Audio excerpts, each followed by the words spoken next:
तो जब छोले भटूरे बनाने बैठे और आपके भटूरे परफेक्ट फूल करके आए, जो आपके शहर के सभी हलवाइयों को भी मात दे दे, तो कहने ही क्या। और यहाँ पे आप देख सकते हैं नीचे की लेयर भी उतनी ही पतली है जितनी ऊपर की लेयर है। Hello my dear smart chefs, कैसे हैं आप आज? तो आज हम आपके साथ शेयर करने वाले हैं परफेक्ट से भी परफेक्ट भटूरे बनाने का तरीका। तो इसे बनाने के लिए यहाँ पे मैंने एक बड़ा सा बोल ले लिया है और उसमें डाल दिया है आधा कप गुनगुना पानी। और अब हम इसमें डाल रहे हैं 1/4 टीस्पून चीनी। चीनी को पानी में अच्छे से मिक्स कर देंगे और फिर हम इसमें डालेंगे 1 टीस्पून यीस्ट यानी खमीर। तो अब हम इसको बिल्कुल भी डिस्टर्ब नहीं करेंगे, ये चम्मच इसी तरीके से निकाल लेंगे और इसको ढक करके 5 से 7 मिनट के लिए किसी गर्म जगह पे रख देंगे। डायरेक्ट धूप में मत रखिएगा वरना यीस्ट डीएक्टिवेट हो जाएगी।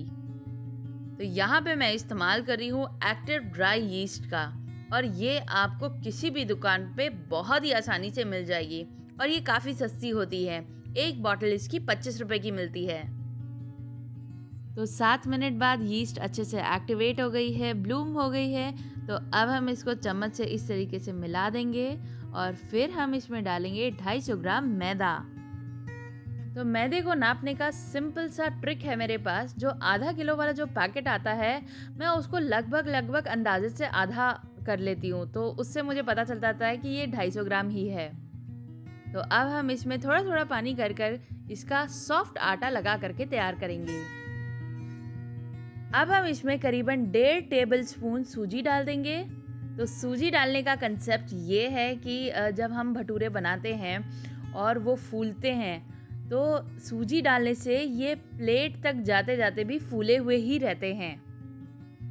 तो आपने देखा ही होगा रेस्टोरेंट में जब हम छोले भटूरे ऑर्डर करते हैं, तो वो किचन से हमारी प्लेट तक जब तक आते हैं वो फूले फूले ही रहते हैं, वो पिचकते नहीं हैं। तो ये सूजी के कारण होता है। तो सूजी ज़रूर डालिएगा और अब हम इसका बिल्कुल सॉफ्ट आटा लगा करके तैयार कर लेंगे। आटा लग करके तैयार हो गया है। तो अब हम इस आटे के ऊपर और इस बोल के चारों तरफ ऑयल लगा देंगे। इससे खमीर ज़्यादा अच्छा उठ करके आता है। और फिर हम इसको 1.5 से 2 घंटे के लिए किसी गर्म जगह पे रख देंगे। बिना यीस्ट के भटूरे बनाने के तरीके मैं आपके साथ पहले भी शेयर कर चुकी हूँ। आज मैं आपके साथ यीस्ट वाला तरीका शेयर कर रही हूँ। ये तरीका मेरे को दूसरे 2 तरीकों से बेटर लगा, क्योंकि यीस्ट का इस्तेमाल करने से एक तो खमीर गारंटीड उठता है, चाहे सर्दी हो चाहे गर्मी हो।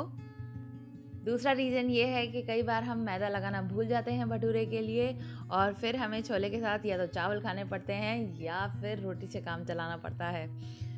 तो यीस्ट के इस्तेमाल से हम इस तरीके से मैदा लगा करके तैयार कर सकते हैं और बिल्कुल 1.5 घंटे में वाह क्या गारंटीड खमीर उठ करके आता है। यहाँ पे आप देख सकते हैं, मतलब जो आटा है वो बिल्कुल डबल हो गया है। तो अब हम इसकी गैस निकालने के लिए इस तरीके से पंच करेंगे। आप उंगलियों का भी इस्तेमाल कर सकते हैं या फिर सीधा एक पंच भी मार सकते हैं, जैसा आपका मन हो वैसे करिएगा।